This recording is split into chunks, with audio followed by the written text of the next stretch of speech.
તો જે પરિસ્થિતિ રાજ્યમાં બને છે અને લાગે છે કે બારે માસ ખેડૂતોને કોઈના કોઈ કારણસર ચિંતા અને ચિંતાની વચ્ચે એ પરિસ્થિતિમાં મુકાય છે ખેડૂત અને નુકસાનીમાં જ જાય છે ખેડૂત, ત્યારે કેટલીક બાબતો એવી છે જ્યારે આ પ્રકારની ઓચિંતી આફત આવે છે તો શું કરવું જોઈએ, કઈ રીતે પોતાના પાકને સુરક્ષિત કરી શકાય કે જેથી બની શકે એટલું ઓછું નુકસાન થાય, તો તેની વિગતો મેં આપને આ બિગ બોલ પર બતાવી રહ્યા છે, ખાસ તો એ ખેડૂતો માટે।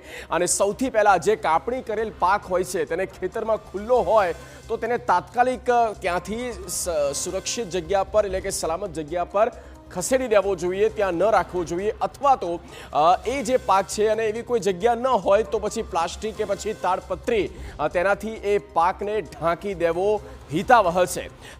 પાકેલા પાકની સત્વરે લણણી કરી તેને સુરક્ષિત ખસેડવાની પણ કામગીરી કરી લેવી જોઈએ, તેમાં વિલંબ ન કરવો જોઈએ, તાત્કાલિક તેને લઈ લેવો જોઈએ। ખેતરમાં પાણીના નિકાલની વ્યવસ્થા અગાઉથી જ કરી લેવી જોઈએ કે ક્યારેય પણ આ પ્રકારે પાણી આવે છે તો તેનો નિકાલ થવો જરૂરી છે। વરસાદી વાતાવરણમાં જંતુનાશક દવા છાંટવાનું કામ મુલતવી રાખવું આ સૌથી મોટી બાબત છે।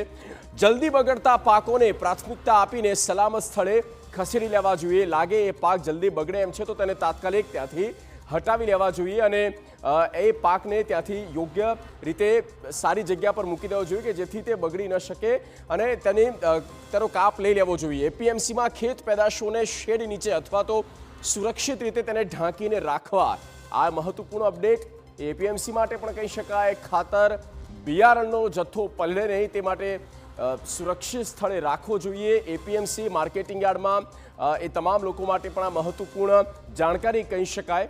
તો માવઠાના કારણે જે આફત ઊભી થઈ છે તેની વિસ્તારથી વાત કરી અને ઓવરઓલ જાણ્યું કે શું પરિસ્થિતિ રાજ્યમાં છે।